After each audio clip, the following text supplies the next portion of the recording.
You're listening to Death of the Reader, Flex and Herds, and Jim Noy, here for your Murder Mystery World Tour as we discuss that very man, Jim Noy's book, The Red Death Murders. It's the first time, Herds, we've ever actually had an author on as we roast their book. Oh my goodness. And it's always slightly terrifying, I've got to say. So Jim, I hope you know my palms are sweaty as we begin this conversation. It's wonderful to have you. As long as that's a result of nervousness and nothing else, Flex, that's fine. Whoa. We are discussing all the way to the end of the Red Death Murders this week on the show. Herds has completed his read-through. I'm very excited to dive into this because it turns out that Thomas isn't descendant to the throne. He's a fake king, probably.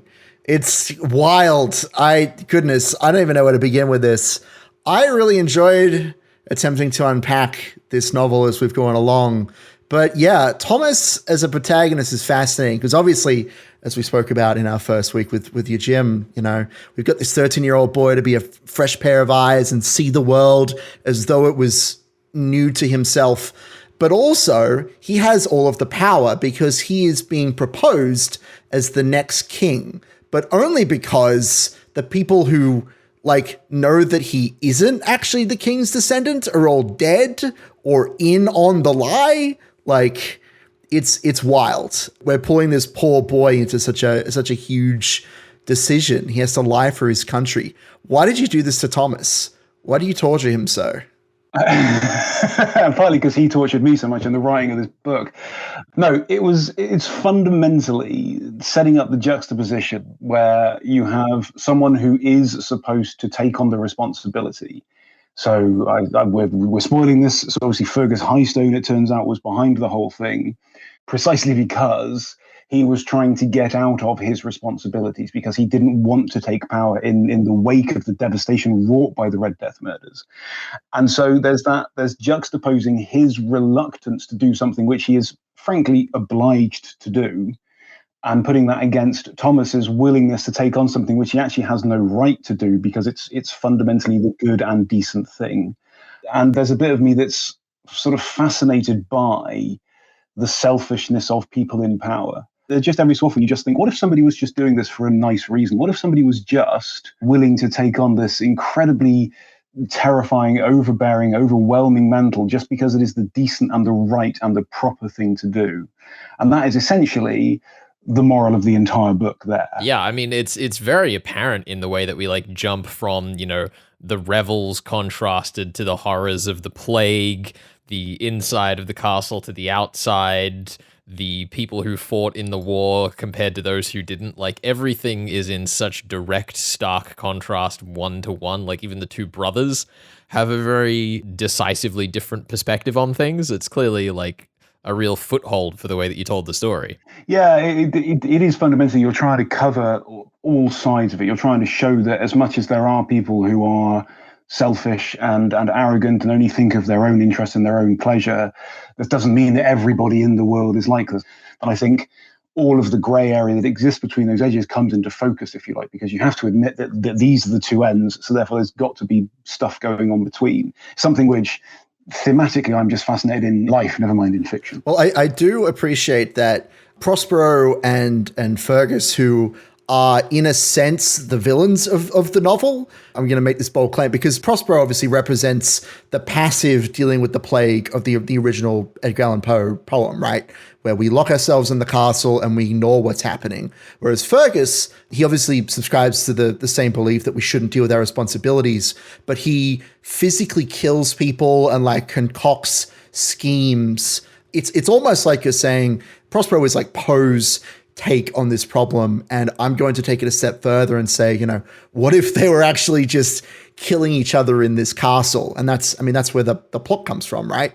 This is a closed space. Yeah. Precisely. They're both kind of equally evil, but I would suggest inside of that, yeah, Fergus has a far more active sense of wrongness about him, which makes him as a villain easier to make the villain. I don't think you can make Prospero the villain because, as you quite rightly say, there is that very passive element to his. It's fundamentally Prospero is neglectful, whereas Fergus is actively hostile, and I think that's an important distinction. He is quite interesting though that he does try to act just before he's, murdered horribly, or I guess just after he was murdered horribly, question mark.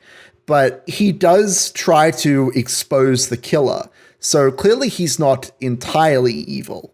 I wonder about that. I wonder about the way, do you think that Fergus as an active villain, that there is any shred of decency in him? Or is he like a completely black to the core villain in your mind? What do you think? I mean, in my mind, he's absolutely terrified. Once he realizes that he is going to have to take on the responsibility for it, I think he's fundamentally a selfish man who has led a very easy life. But the understanding of that easy life is that there is an expectation of some responsibility from him at some point, potentially. I think fundamentally he's just a scared man, and he is just kind of running scared. And there are elements of this where I very much see him kind of making stuff up and trying to drag as many false leads across a trail as possible.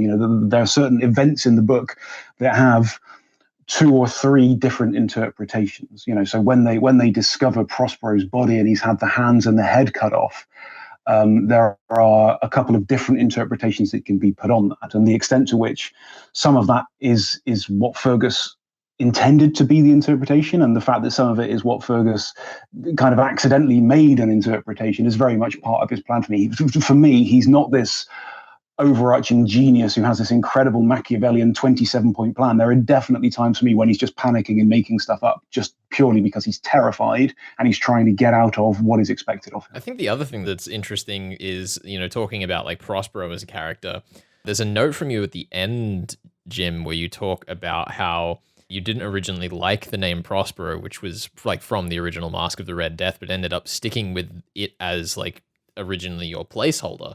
And you make a comment here that says that the names of characters couldn't be less important, which I thought was fascinating because it definitely makes Prospero stand out next to, Fergus, Will, Marcus, and Tom. And I think I was surprised to some extent that when I read that, I didn't disagree with you, but I would have before I read the book. There's still an element of the choice of the names that matters. To me, it doesn't really matter whether Will is called Will or he's called Stephen, because after you've spent 8 months, 10 months, a year living with them, actually after a while you just start to think of who they are and kind of what purpose they serve in your story.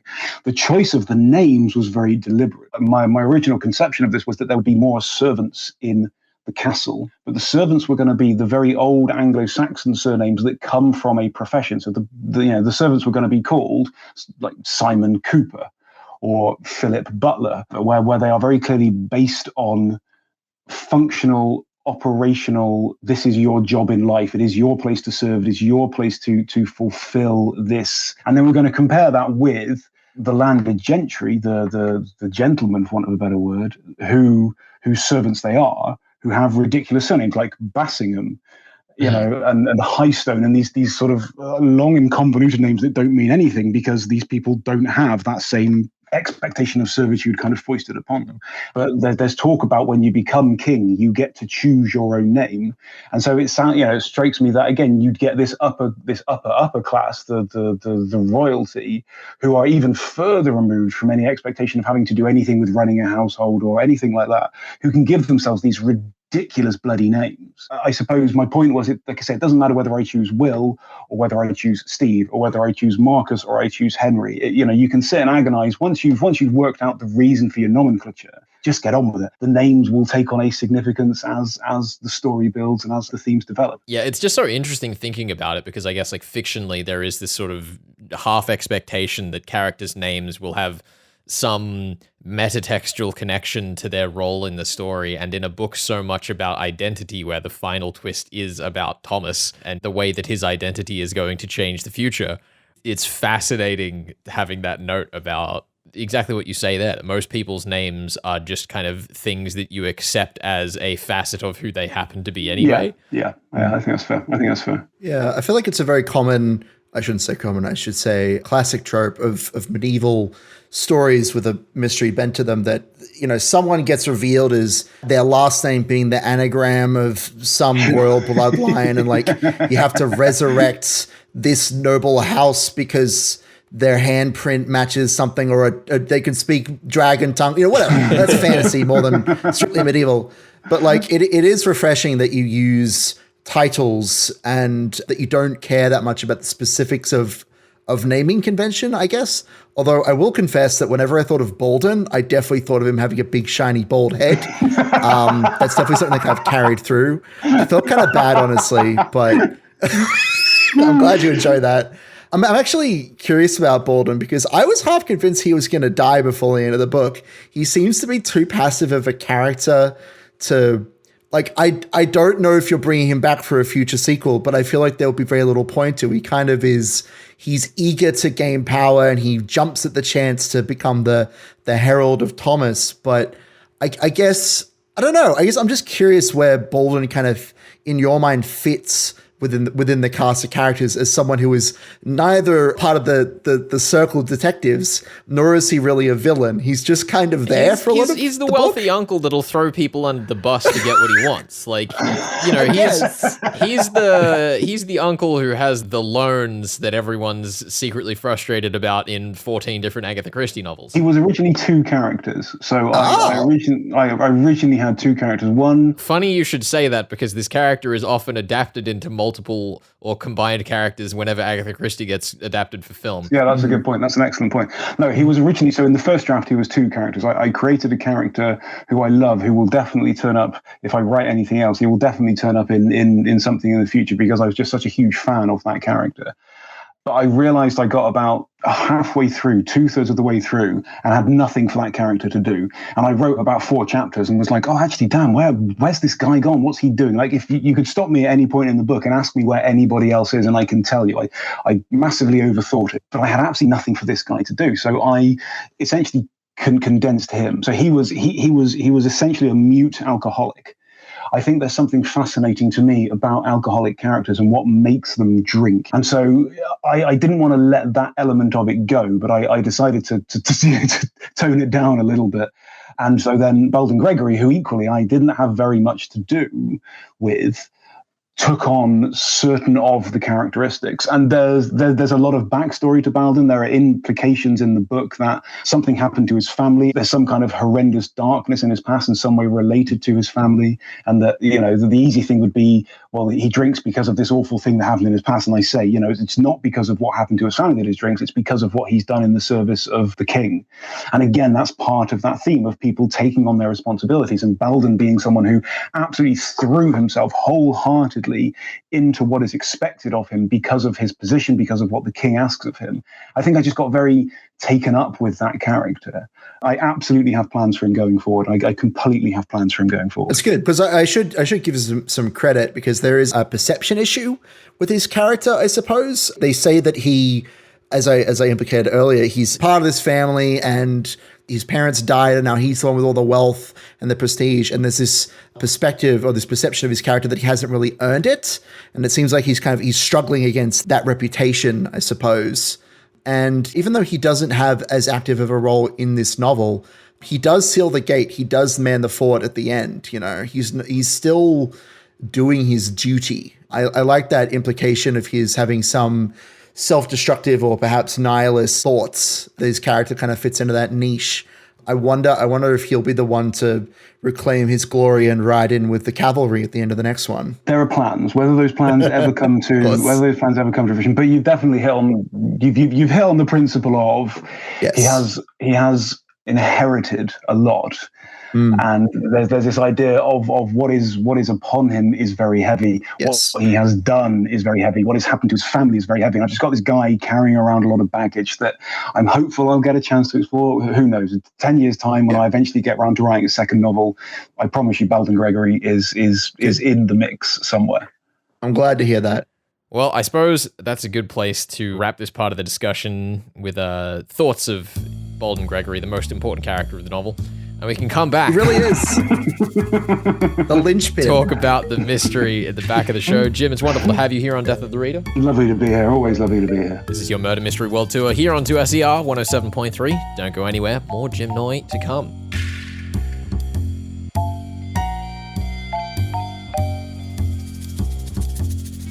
You're listening to Death of the Reader, Alex and Herds here with Jim Noy talking The Red Death Murders, Jim's very own novel, all the way to the end. Full spoilers are in the house.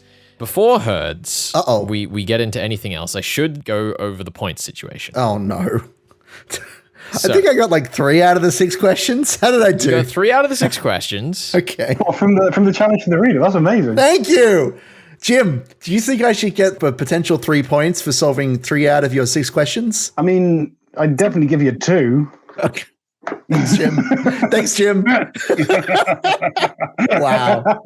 Knife in the back. It's 1 point for getting 2 different theories, which you did. I did. And then there's 2 other points to allocate, and you got half of the questions right. Okay. So unless there's one question that you answered that you think is more significant than anything else, you're going to be walking away with 2 of your 3 points for this week. I mean, I don't know. I felt pretty good with the how, but I will admit I felt like in retrospect I didn't think about the why as much as I should have. I felt a bit bad. The disappointment, not Jim, figuring out in Ben's voice when he realized he had missed the gay subplot was palpable. The thing is, as we were discussing it last week, you were like, you're missing something. And I was like, crap, he's probably gay with somebody, but I don't know who to pick. and then I realized seconds after we ended the show, I was like, oh, that's why Prospero was so down on everything if it was a fake murder attempt. Oh, I understand now. Because his lover's been killed. Exactly. I'm sure you did very well. It's complicated. So plus there are 3 different endings. So that makes it difficult to unpick quite what's going on. Yeah, you decide to basically accuse 3 different characters and go through. This is how each of these characters could have done it. And Thomas comes up with some very clever, simple explanations for why 2 of the 3 explanations couldn't have been done. But I was reminded of the spirit of this show where we challenge each other to, come up with alternate solutions. I guess what I'm curious about is if there was like a 4th solution that you rejected utterly as nonsense. Like, is that something that's on the cutting room floor? I had different solutions to bits of it. So the poisoning of Prospero originally had a different solution. The vanishing of the Red Death after the attack on Prospero originally had a different solution. And so there were bits of it where I was certainly tinkering with elements of how individual pieces of the jigsaw looked, if you like. But essentially, come the end of the second draft, those 2 false and then 1 real solution existed. And I'd settled on the different understandings and the different workings of the different parts. Every author who writes sort of detective-y fiction wants to write a poison chocolates case where you've got like 6 different solutions to your problem. Everybody wants to do something like that. But no, unfortunately, the best I could do was 3. But it is also my debut novel. So who's to say? The next one, there might be 6 solutions. That would be wonderful. Speaking of alternatives here, Jim, the first time we spoke to you about this book, you were talking about how you hate multiple perspectives and jumping between too many characters. I imagine, multiple timeline stories where we've got different things between different timelines with different character perspectives is not quite your wheelhouse. No, not quite. But there is a lot of timeline shenanigans going on in terms of, as you were saying earlier, Thomas having to understand all of the things that are happening in this big world around him. And that's a vessel for the audience to be introduced. So you are kind of condensing multiple timelines all into being fed into Thomas's perspective, except for italics. Oh no. Okay. Don't throw me against Jim. Don't make me fight Jim on this show. Don't make me do it. Because I want to preface, Jim. I complimented in the first week the ways in which you will set up a crime, an impossible situation, and then kind of seed additional clues to that situation as you go forward in other scenes when maybe the reader's brain isn't switched on, such as the locations of ropes and the times at which things happened. But I need to tell you that every time I read your book and you were presenting a truth and Thomas had a little flashback in the form of an italicized quote from earlier in the books, I cringed. I don't know what other word to use. I'm sorry. I feel like I don't know what it is exactly. Maybe I feel a little condescended to that you feel like you have to literally quote your own text at me to justify the truth of the book. But there was a guttural part of me that resisted Okay. your italics. I appreciate your honesty. I won't do it next time. Good. How about that? Let's agree that it won't happen. Well, hold on. again. I need to know why you did it this time. Why did you commit this crime in your first book? What drove you to this? I think in part because there's a lot happening in the book. Plot wise, it's pretty dense. There are times when Thomas is thinking things and kind of remembering things that have been said to him. Because I think everything in italics is speech, and so it's him reflecting on stuff that's been said to him. Partly because that's just what jumps to his mind, but also because what I didn't want was people to, because I do it all the time, when you go, well, he didn't say that, and suddenly you're flipping back through, trying to find where in the previous 200 pages this thing happened to check what's actually being said. I could put in a footnote and say, see page 84, because it did happen on page 84. Or I thought I could just put it in as a little bit of a callback. It's fundamentally an attempt at fair play. But I'm sorry you didn't like it, and I won't do it next time. It's a bit distant from the actual book here, but I have always kind of had this thought that I'm sure authors would absolutely hate if ever became real because of the amount of extra work it would add for them. But to have like a selection box you could do at the start of an ebook that's like, I'm taking 4 years to read this book, so please leave in all of these flashback moments for me so I could keep track of everything. Well, yeah, that's a good point. That's a good point, because not everybody's going to sit down and read a book cover to cover straight away, are they? Some people take, a month or two to read a book. So no, that's an excellent point. I think one of the other interesting things we were talking about tonally with the book, as far as the mystery goes, is you were saying that, you brought these lines in the first time we spoke on the book to kind of make sure that you were staying grounded to the original thesis of Masque of the Red Death when you were writing. And one of the huge challenges that you've set yourself by doing a fair play Golden Age murder mystery is that you have to do the explanations.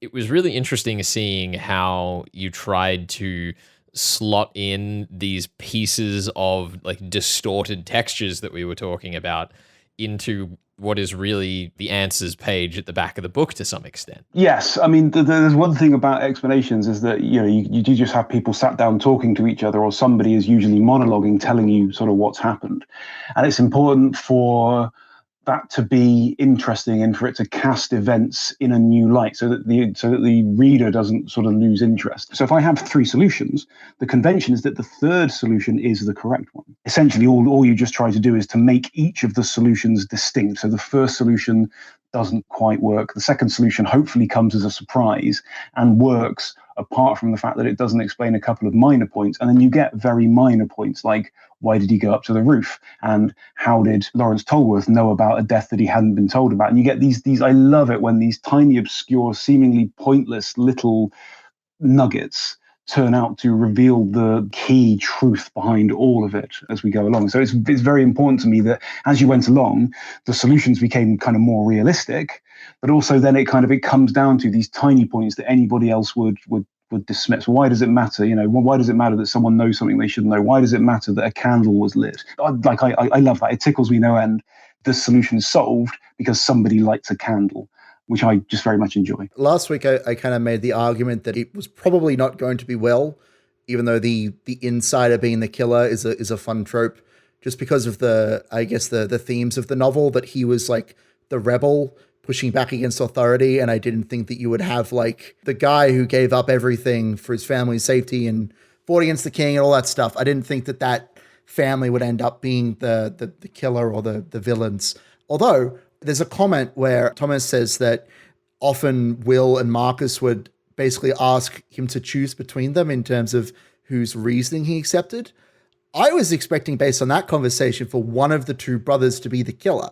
Was that something that you ever intended, or is that was? I mean, in that way, like it's like a conflict between the two of them. Bizarrely, it wasn't. But the number of people who have read this book and said to me, "I was convinced it was Marcus," I was just convinced from some particular point. That so many people have said, "Yeah, I was convinced it was Marcus." There was just something about Marcus and something about his conduct.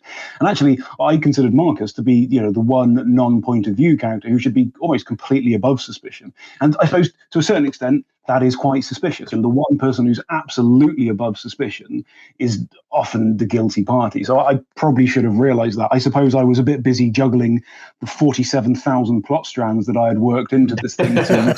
How dare you? How dare you work on a book? Jim knows when everyone used the privy in this book. He does. Yeah, but no, I'm just really interesting to me that actually the one guy who, Marcus is just there to be a friend to Thomas. But he's also the thug character. He's just the good guy thug character who's I'm going to help you out, Mr. Detective, because we're friends. Yeah, essentially. Tell you what, everybody's got so many hidden depths. I didn't realize until I sat down and did this interview with you guys just how many hidden depths there are in these various characters. So I have one last question to posit in my bank of questions here that I've stacked high in my favor. I'm curious why you've placed the challenge to the reader as late in the book as you have. There's an element of the locked room killing of Oswin, say, where it doesn't actually matter who is responsible for doing that. It's established when we go through the threefold solutions. And what I wanted was everything to be kind of dealt with from a general perspective before we get into the specifics. I also don't think, I'm amazed if you've worked out the workings of that locked room privy killing, then fair play to you, because I've had so many people complain that it couldn't possibly be worked out, and to a certain extent I didn't expect people to work it out, and so I didn't think it would be fair to include that in the challenge for you to say, well, how was this done?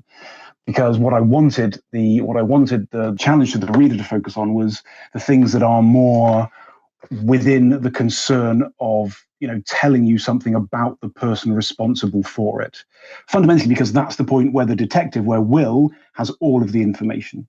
Prior to that, he may have had suspicions, but that's the point where he suddenly gets the last piece. It falls into place for him, and so it should fall into place for the reader as well. Yeah, I really like that idea that, you as the author were very conscious of the fact that the locked room was a challenge of its own scope. Like, the reader can be trusted to spot the reveal of the locked room coming and have their own solution posed, but the rest of the stuff you kind of have to step in and say, like, hey, these are the real questions. I like that sense of curation about it. Yeah, I very much see the locked room solutions as like an additional little thing on top of the cake of the overall plot. Jim, it has been wonderful featuring the Red Death murders here on the show, and it's been so great getting the chance to talk with you about always the grateful book. for the chance to talk about the book. It's always lovely to talk to the two of you. So no, thanks very much for having me on. It's been awesome, guys. Thank you so much. If you are unfamiliar with Jim's work, he also writes theinvisibleevent.com, which is one of the wonderful murder mystery blogs that we go to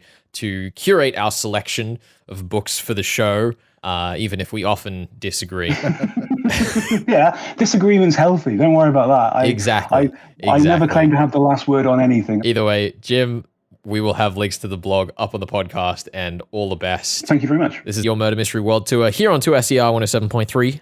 Herds. So I need to let you know, I'm not going to take the entire blame for the book that we are next to cover. Flex did mention this book offhandedly to me, and it seemed like a good idea at the time. So we are going to be reading Decapitation, Kubikiri Cycle, The Blue Savant, and The Nonsense User by Nishio Isin, Japanese author. And we are going to be... gracious of the title. Yes. And we are going to be reading up to Fourth Day, 1 Decapitation. That's the chapter name. What a mess. That's the chapter name. It's going to be great. So to summarize that, we're reading Nishio Isin's Decapitation. Of the beginning of the fourth day. Yeah, the beginning of the fourth day, which is also the third chapter. And yeah, it's a whole bunch of geniuses trapped on an island together, and they don't want to call the cops, so they get up to shenanigans. It's great. Yes, I really thoroughly enjoyed the anime adaptation of Nishio Isin's Pretty Boy Detective Club because it is so nonsense, but so charmingly engaged with the murder mystery fiction that it is poking fun at. Once again, and Flex. I was recommended this book by some listeners of the show, and I went to add it to my wish list and accidentally bought it, and it showed up a couple of weeks later, and I went, what's this doing here? Yep. Once again, I'm laying the blame for this book and its various mannerisms at the feet of Flex here. That's what we're going to go with. It's going to be a wild ride. This is Death of the Reader. You're listening to 2SER 107.3. We will be back with Nisio Sin's decapitation next week on the show. Catch you around. See you then.